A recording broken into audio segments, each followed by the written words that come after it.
وداعيا إلى الله بإذنه وسراجا منيرا. أما بعد فإن خير الحديث كتاب الله وخير الهدي هدي محمد صلى الله عليه وسلم وشر الأمور محدثاتها وكل محدثة بدعة وكل بدعة ضلالة وكل ضلالة في النار. أما بعد فأعوذ بالله من الشيطان الرجيم.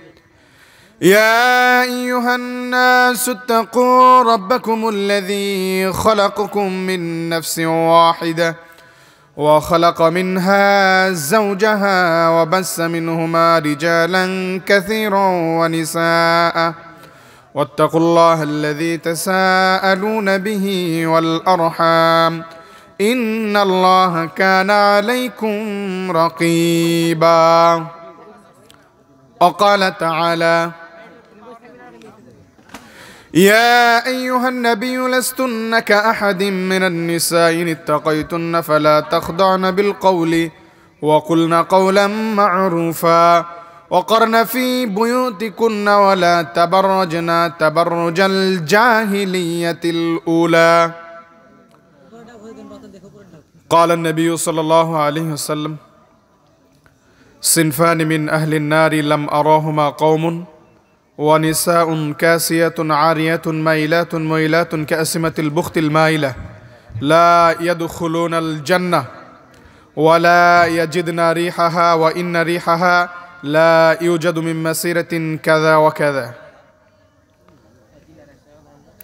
প্রশংসা মহান রব্বুল আলামিনের জন্য, যে আল্লাহ রব্বুল আলামিনের অশেষ অনুগ্রহে মাদ্রাসা তো হিফজুল কোরআন as-সালাফিয়া বেজুরার উন্নতিকল্পে ইসলামী জলসা পৃথিবীর সকল কর্মব্যস্ততা থেকে বিরত রেখে এই ইসলামিক জলসায় আল্লাহ সুবহানাহু ওয়া তাআলা আমাদের উপস্থিত হওয়ার জন্য সুযোগ করে দিয়েছেন।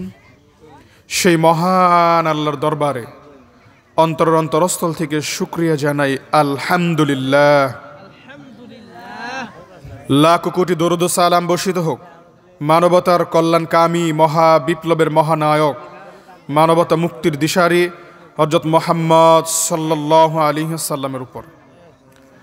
শহীদ ভাইদের জন্য শাহাদাতের সর্বোচ্চ মর্যাদা কামনা করছি, যারা বদর, উহুদ, খন্দক, খাইবার, মুতার, তাবুকের যুদ্ধে নিজের জীবনকে উৎসর্গ করে শহীদ হয়ে পৃথিবী থেকে চলে গেছে। আল্লাহ রাব্বুল আলামিন কাল কিয়ামতের দিন তাদেরকে শহীদের সর্বোচ্চ মর্যাদা দান করুক, আল্লাহুম্মা আমিন। সম্মানিত উপস্থিতি, আজকের সংক্ষিপ্ত আলোচনার বিষয় নারীদের পর্দা। রাসূল সাল্লাল্লাহু আলাইহি ওয়াসাল্লাম আজ থেকে ১৫০০ বছর পূর্বে তিনি বলছেন, সিনফানি মিন আহলিন নারি লাম আরাহুমা কওমুন, দুই শ্রেণীর মানুষ জাহান্নামে যাবে, দুই শ্রেণীর মানুষ জাহান্নামে যাবে, এদের সাথে আমার সাক্ষাৎ হয়নি। রাসূল সাল্লাল্লাহু আলাইহি ওয়াসাল্লাম আজ থেকে ১৫০০ বছর পূর্বে জাহিলিয়াতের যুগে, বর্বরতার যুগে, মূর্খতার যুগে, জাহিলিয়াতের যুগ মানে একটা বাবা তার কন্যা সন্তানকে জীবিত পুঁতে দেয়, এর নাম হচ্ছে জাহিলিয়াত। জাহিলিয়াতের যুগ মানে ধনীদের জন্য আর গরিবদের জন্য আলাদা বিচার হয় একই পাপের। জাহিলিয়াতের যুগ মানে গোটা সমাজ সভ্যতা অন্ধকারে ডুবে আছে। এই জাহিলিয়াতের যুগে দাঁড়িয়ে রাসূল সাল্লাল্লাহু আলাইহি ওয়াসাল্লাম বলছেন, দুই শ্রেণীর মানুষ জাহান্নামে যাবে, এদের সাথে আমার সাক্ষাৎ হয়নি। তার এক শ্রেণীর হচ্ছে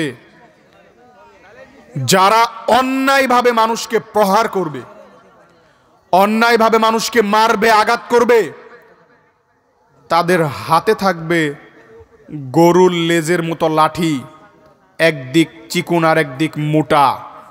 এই লাঠি দিয়ে মানুষকে প্রহার করবে, অন্যায়ভাবে মারবে, কোনো অপরাধী নাই, এক নিরপরাধ মানুষকে মারবে। জাহেলি যুগে এরকম ছিল না। দুই শ্রেণীর মানুষ জাহান্নামে যাবে, তাদের সাথে আমার সাক্ষাৎ হয়নি। তার এক শ্রেণীর মানুষ হচ্ছে যারা মানুষকে অন্যায়ভাবে মারবে, অন্যায়ভাবে প্রহার করবে। দুই, আরেক শ্রেণীর মানুষ জাহান্নামে যাবে, এদের সাথে আমার এখনো সাক্ষাৎ হয়নি। নিসাউন, মহিলা, কাসিয়াতুন, কাপড় পরা অবস্থায় আছে, আরিয়াতুন, উলঙ্গ। এখন আপনারা বলতে পারেন যে একটা মানুষ কাপড় পরার পরে কি করে উলঙ্গ হয়? আল্লাহ রাসূল সাল্লাল্লাহু আলাইহি ওয়াসাল্লাম তো এই কথাই বলছেন, নিসাউন, মহিলা, কাসিয়াতুন, কাপড় পরা অবস্থায় আছে, আরিয়াতুন, উলঙ্গ। তাহলে এই হাদিস দ্বারা বোঝা যাচ্ছে যে কাপড় পরার পরেও মানুষ উলঙ্গ হয়। এমন কাপড় পরেছে যে কাপড় পরার মাধ্যমে তার শরীরের অবয়ব অংশ, উঁচু নিচু জায়গাগুলো বোঝা যায়, তার দেহের আকৃতি বোঝা যায়। এটা রাসূল সাল্লাল্লাহু আলাইহি ওয়াসাল্লামের ভাষায় উলঙ্গ পোশাক।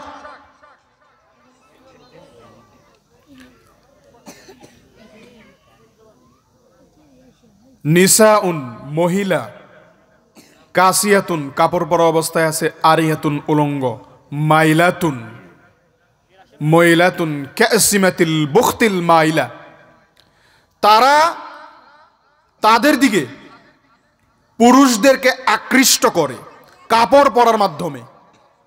এমন একটা কাপড় পরেছে, রাস্তা দিয়ে চলাচল করছে, যেটার মাধ্যমে পুরুষকে আকর্ষণ করছে। রাসূল সাল্লাল্লাহু আলাইহি ওয়াসাল্লাম ১৫০০ বছর আগে কথা বলেছেন, আমার কথা না। কাপড় পরে মানুষকে আকৃষ্ট করা যায়, অথচ রাসূল সাল্লাল্লাহু আলাইহি ওয়াসাল্লাম জাহিলিয়াতের যুগে এটা দেখেননি। এবং তারা নিজেরা তাদের দিকে আকৃষ্ট হয়।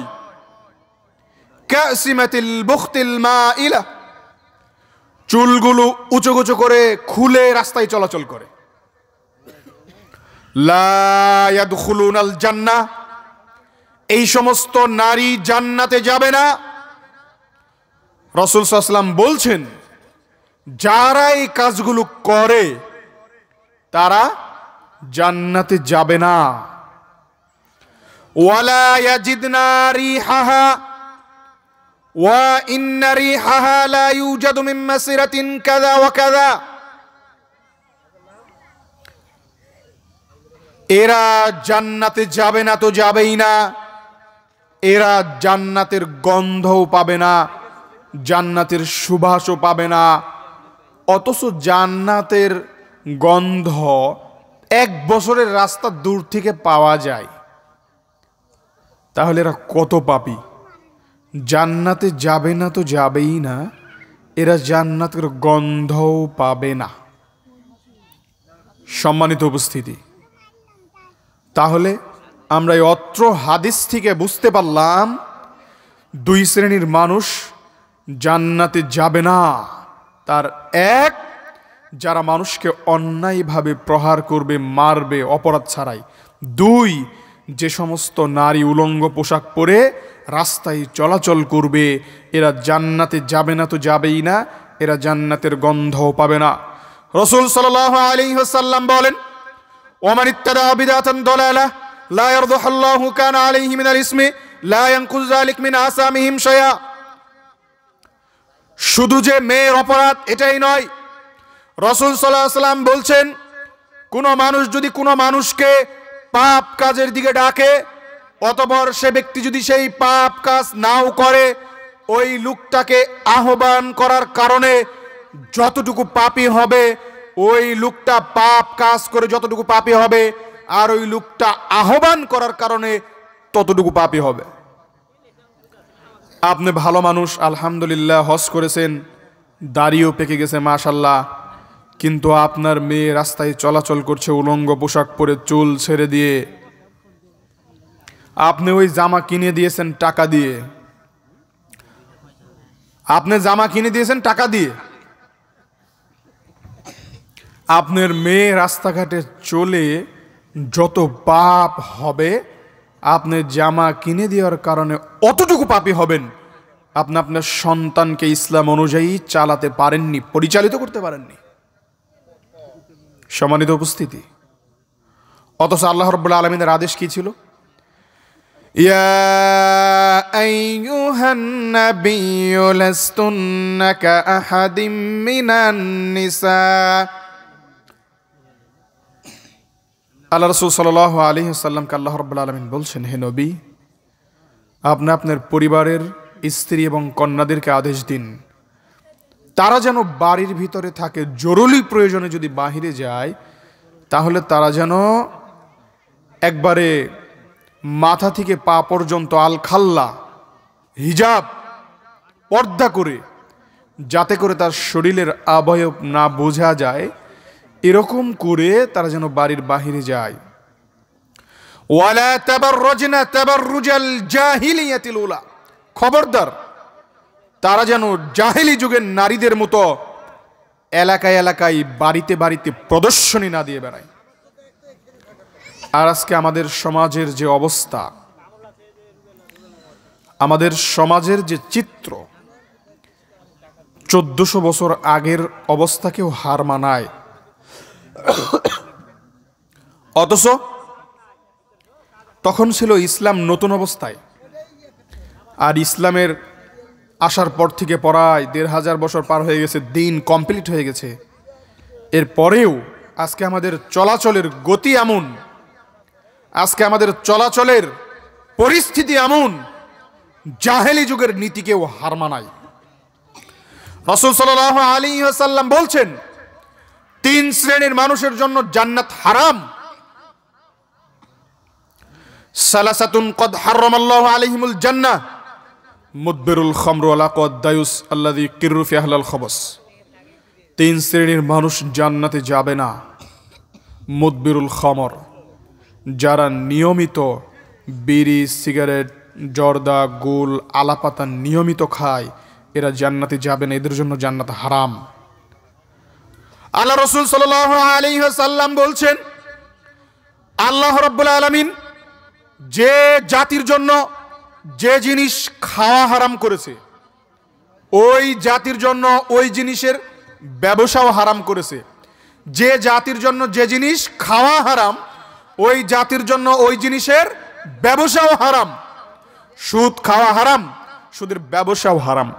বিড়ি হারাম খাওয়া, বিড়ির ব্যবসাও হারাম। মদ খাওয়া হারাম, মদের ব্যবসাও হারাম। আল্লাহ রাব্বুল আলামিন বলছেন, ইয়া আইয়ুহাল্লাযীনা আমানু ইন্নামাল খামরু ওয়াল মাইসিরু ওয়াল আনসাবু ওয়াল আজলাম রিজসুম মিন আমালিশ শাইতান ফাজতানিবুহু লাআল্লাকুম তুফলিহুন। হে ঈমানদারগণ, তোমাদের জন্য মদ, জুয়া, লটারি, এগুলো হচ্ছে নাপাকীয় বস্তু, শয়তানের কাজ, এগুলো হচ্ছে হারাম। তোমরা এগুলো থেকে বিরত থাকো। তাহলে এই হাদিস থেকে আমরা এটা বুঝতে পারলাম, 3 শ্রেণীর মানুষের জন্য জান্নাত হারাম। তার এক, যারা নিয়মিত নিষেধার দ্রব্য খায়, তাদের জন্য জান্নাত হারাম। 2, ওয়াল আকওয়াদ দায়ুস,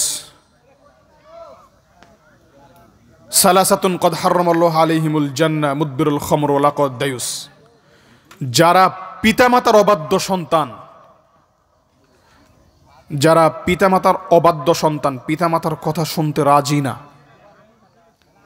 যে পিতামাতা তাকে মানুষ করেছে, আদর্শ দিয়েছে, সেই পিতামাতার মতামতের উপর সে চলে না, পিতামাতার উপর অত্যাচার করে, তাদের কথা শুনে না, এদের জন্য জান্নাত হারাম। রাসূল সাল্লাল্লাহু আলাইহি সাল্লাম বলছেন, পিতামাতা তোমার জান্নাত, পিতামাতা তোমার জাহান্নাম। 3 ব্যক্তির দোয়া কবুল হয়, তার একটা হচ্ছে পিতামাতা, দোয়া করার সাথে সাথে কবুল হয়ে যায়। যারা পিতামাতার অবাধ্য সন্তান, তাদের জন্য জান্নাত হারাম। রাসূল সাল্লাল্লাহু আলাইহি ওয়াসাল্লামের কাছে একজন ব্যক্তি এসে বললেন, ইয়া রাসূলুল্লাহ, আমি দুনিয়াতে খিদমত করব কার? বলছে তোমার মায়ের। এরপরে বলছেন, ইয়া রাসূলুল্লাহ, আমি দুনিয়াতে খিদমত করব কার? বলছে তোমার মায়ের। এরপরে ওই লোকটা আবার বলছেন, ইয়া রাসূলুল্লাহ, আমি দুনিয়াতে খিদমত করব কার? বলছে তোমার মায়ের। চতুর্থবার বলছে, এরপরে করবো কার? বলছে তোমার পিতার। নারীর মর্যাদা আল্লাহ দিয়েছে মায়ের পায়ের নিচে সন্তানের জান্নাত, আর সেই পিতামাতার অবাধ্য হয়ে চলে কোনো দিন জান্নাত পাওয়া যাবে না। সম্মানিত উপস্থিতি, রাসূল সাল্লাল্লাহু আলাইহি ওয়াসাল্লামের কাছে একজন সাহাবী এসে বললেন, ইয়া রাসূলুল্লাহ, আমি তো জিহাদে যেতে চাই, আমি যুবক মানুষ, আমার জিহাদে যাওয়ার সামর্থ্য আছে, আপনি আমাকে যুদ্ধে যাওয়ার জন্য পারমিশন দেন, আমি জিহাদে যাব। রাসূল সাল্লাল্লাহু আলাইহি ওয়াসাল্লাম বলছেন, বাড়িতে কি তোমার পিতামাতা আছে? তখন ওই সাহাবী বলছেন, ইয়া রাসূলুল্লাহ, পিতামাতা আছে, বৃদ্ধ অবস্থায় তারা বিছানায় শয্যাশায়িত আছে। এবার রাসূল সাল্লাল্লাহু আলাইহি ওয়াসাল্লাম বললেন, তুমি ফিরে যাও, তোমার পিতামাতার সেবা করো, ওটাই তোমার জন্য উত্তম জিহাদ। তাহলে এই হাদিস থেকে প্রমাণিত হয় পৃথিবীতে সবচেয়ে ইম্পর্টেন্ট কাজ হলো জিহাদ। যখন কালিমার জন্য, ইসলামের জন্য ডাক চলে আসবে, তখন জিহাদ করা ফরজ। অত রাসূল সাল্লাল্লাহু আলাইহি ওয়াসাল্লাম বললেন, যাও, বাড়ি ফিরে যাও, যুদ্ধের ময়দানে তোমাকে যেতে হবে না, তুমি তোমার পিতামাতার সেবা করো, ওটাই তোমার জন্য জিহাদ। তাহলে হাদিস থেকে বুঝতে পারলাম, যারা পিতা মাতার অবাধ্য হবে তারা কোনোদিন জান্নাতে যাবে না। আর 3 নাম্বার, দায়ুস। দায়ুস কখনো জান্নাতে যাবে না। দায়ুস কারা? দায়ুস কে? দায়ুস হচ্ছে আপনি, দায়ুস আমি, দায়ুস সমাজের সবাই। কেন সমাজের সবাই দায়ুস? সবার স্ত্রীরা বোরকা না পরে উলঙ্গ পোশাক পরে রাস্তায় চলাফেরা করছে, আর আপনি মনে করছেন আমি তো তাহাজ্জুদ পরে জান্নাতে চলেই গেছি। আপনি দায়ুস। দায়ুসের জন্য জান্নাত হারাম। আপনি আপনার স্ত্রীকে কন্ট্রোল করতে পারেন না, পর্দা করাতে পারেন না, আপনি বিয়ে করেছেন কেন? আপনার জন্য জান্নাত হারাম। তাহাজ্জুদ দিয়ে জান্নাত হয় না, বুজুর্গ দিয়ে জান্নাত হয় না, লম্বা পাঞ্জাবি পরলেই জান্নাত পাওয়া যায় না, বড় বড় দাড়ি রাখলেই জান্নাত পাওয়া যায় না। আপনি ইসলামের বিধান যদি মানেন তাহলেই জান্নাত পাওয়া যায়। সম্মানিত উপস্থিতি, রাসূল সাল্লাল্লাহু আলাইহি ওয়াসাল্লাম আমাদেরকে একটি চমৎকার নীতি শিখিয়ে দিয়েছে। তারাকতু ফীকুম আমরাইন লান তাযিল্লু মা মাসাকতুম বিকিতাবিল্লাহি ওয়া সুন্নাতিন নবী। আমি তোমাদের মাঝে দুটি জিনিস রেখে যাচ্ছি, অর্থ সম্পদ সহায় কিছু রেখে যাচ্ছি না।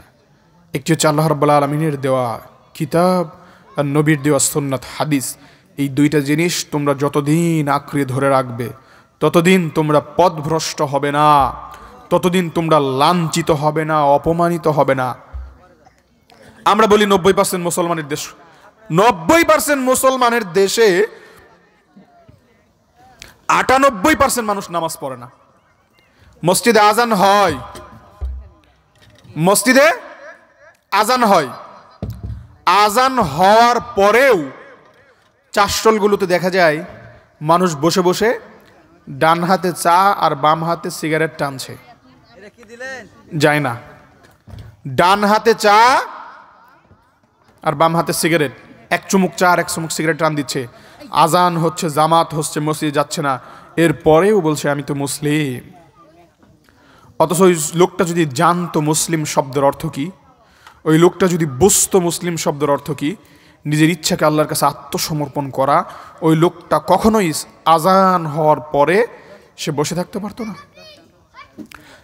সম্মানিত উপস্থিতি, সিলসিলায়ে সহিহা বিখ্যাত গ্রন্থ নাসিরউদ্দিন আলবানী, ওনার এই কিতাবের ভিতরে একটা হাদিস উনি নিয়ে আসছেন, 598 নম্বর হাদিস। আমার আগে যিনি আলোচনা করলেন উনি বললেন হাদিসটা, এরপর আমি একবার স্মরণ করাচ্ছি। আওয়ালু মা হিসাবু বিহিল আবদু ইয়াউমাল কিয়ামাতি আস-সালাত ফামান সালিহাত সালাহা সাইর আমালিহি ওয়া মান ফাসাদাত ফাসাদা সাইর আমালি। কিয়ামতের দিন সর্বপ্রথম যে বিষয় মানুষকে জিজ্ঞাসা করা হবে সেটা হচ্ছে সালাত, অথচ 90% মুসলমানের দেশে 98% মানুষ নামাজ পড়ে না। কি করে সেদিন তার হিসাব সহজ হবে? তাহাজ্জুদের আমল, হজের আমল, জাকাতের আমল, কোনো আমল সেদিন কাজে লাগবে না যদি তার সালাতের আমল না ঠিক থাকে। কাল কিয়ামতের দিন সর্বপ্রথম তাকে সালাত সম্পর্কে জিজ্ঞেস করা হবে। সালাতের হিসাব যদি সঠিক হয় সব হিসাব সহজ হয়ে যাবে, আর সালাতের হিসাব যদি কঠিন হয় তাহলে সেদিন হজের আমলও টিকবে না, জাকাতের আমলও টিকবে না, দানের আমলও টিকবে না, সাদাকার আমলও টিকবে না, ভালো কাজ টিকবে না, কিচ্ছু টিকবে না। সালাত নাই, সব শেষ। সালাত আছে, সব আছে। তাহলে একজন মানুষ মুসলিম হওয়ার পরে তার সর্বপ্রথম দায়িত্ব হচ্ছে সালাত। আল্লাহ রাসূল সাল্লাল্লাহু আলাইহি সাল্লাম যখন মুআজ বিন জাবালকে ইয়ামিনে পাঠালেন তখন বললেন, তুমি তাদেরকে তাওহীদের দাওয়াত দাও। যখন তারা তাওহীদের দাওয়াত মেনে নেবে তখন তুমি বলো তোমাদের উপর 5 ওয়াক্ত সালাতকে ফরজ করা হয়েছে। এটাও যখন মেনে নেবে তখন ধনী লোকের কাছ থেকে সম্পদ উঠাও, জাকাত নাও, সেটা গরিবদের মাঝে বন্টন করে দাও। এরপরে তাদের উপর সিয়াম ফরজ করা হয়েছে, তাদের দাওয়াত তাদেরকে দিয়ে দাও। সম্মানিত উপস্থিতি, আলোচনা এইদিকে না, আমাদেরকে যে কোনো মূল্যে একটাই টার্গেট, জান্নাত পেতে হবে। আল্লাহ রাব্বুল আলামিন বলছেন, ইন্নাল্লাহা আশতারা মিনাল মুমিনিনা আনফুসাহুম ওয়া আমওয়ালাহুম বিআন্না লাহুমুল জান্নাহ। আল্লাহ রাব্বুল আলামিন তার জান, মুমিনের জান এবং মালের বিনিময়ে তার জান্নাতকে বিক্রি করে দিয়েছে। আর আমরা হচ্ছে সেই বান্দা মুমিন, আমাদের জান এবং মালের বিনিময় আল্লাহর জান্নাতকে কিনে নিতে হবে। রাসূল সাল্লাল্লাহু আলাইহি ওয়াসাল্লাম বিদায় হজের ভাষণে মৃত্যুর 79 দিন পূর্বে বা 80 দিন পূর্বে, বিদায় হজের ভাষণের একদিন আগে রাসূল সাল্লাল্লাহু আলাইহি ওয়াসাল্লাম সাহাবীদের উদ্দেশ্যে ভাষণ দিলেন, ইয়া আইয়ুহান নাস, হে পৃথিবীর মানুষ, ইত্তাকুল্লাহ, আল্লাহকে ভয় করো। আল্লাহ রাব্বুল আলামিন তার রাসূল সাল্লাল্লাহু আলাইহি ওয়াসাল্লামের মাধ্যমে জানাচ্ছেন, ইয়া আইয়ুহান নাস, হে পৃথিবীর মানব সকল। এখানে শুধু মুসলিমকে বলা হয়নি, কোনো ধর্মকে উল্লেখ করে বলা হয়নি। ইয়া আইয়ুহান নাস, হে পৃথিবীর মানুষ, ইত্তাকুল্লাহ, আল্লাহকে ভয় করো।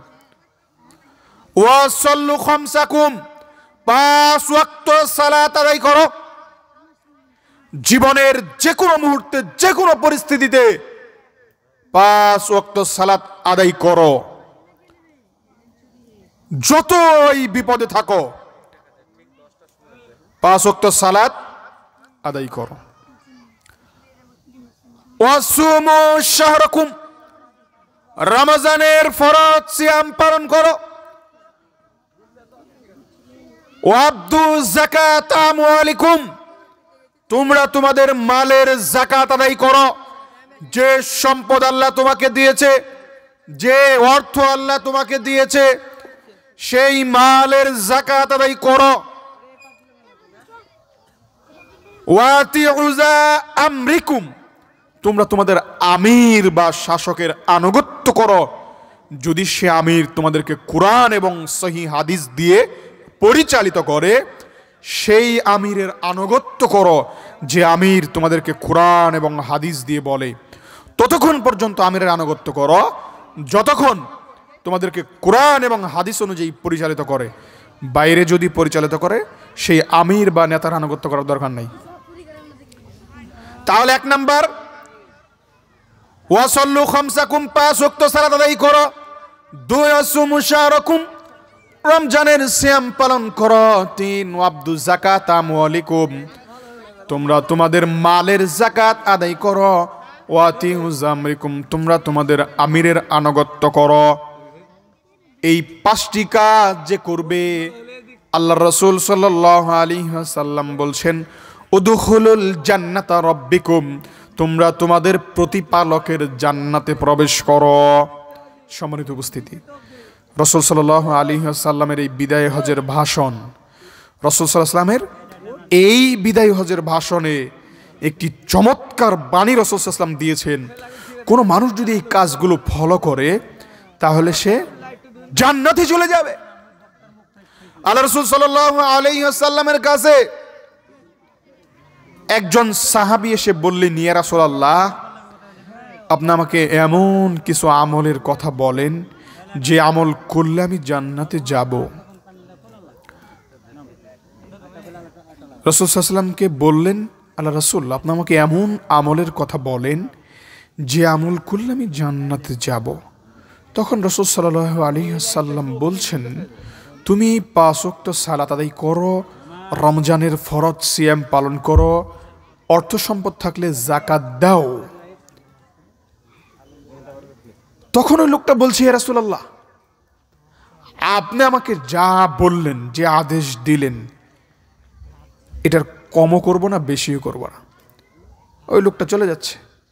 আল্লাহ রাসূল সাল্লাল্লাহু আলাইহি সাল্লাম সাহাবীদেরকে বলছে, হে সাহাবীরা শুনে রাখো, হে সাহাবীরা শুনে রাখো, তোমরা দুনিয়াতে যদি কোনো জান্নাতি মানুষ দেখতে চাও তাহলে দেখে নাও।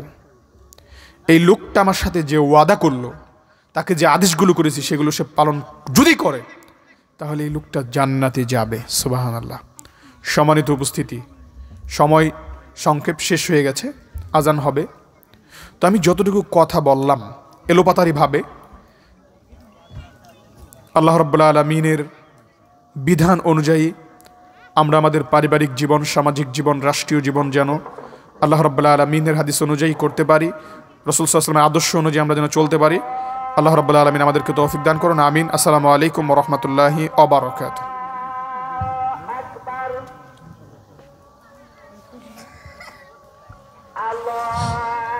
আলহামদুলিল্লাহ, এতক্ষণ আপনার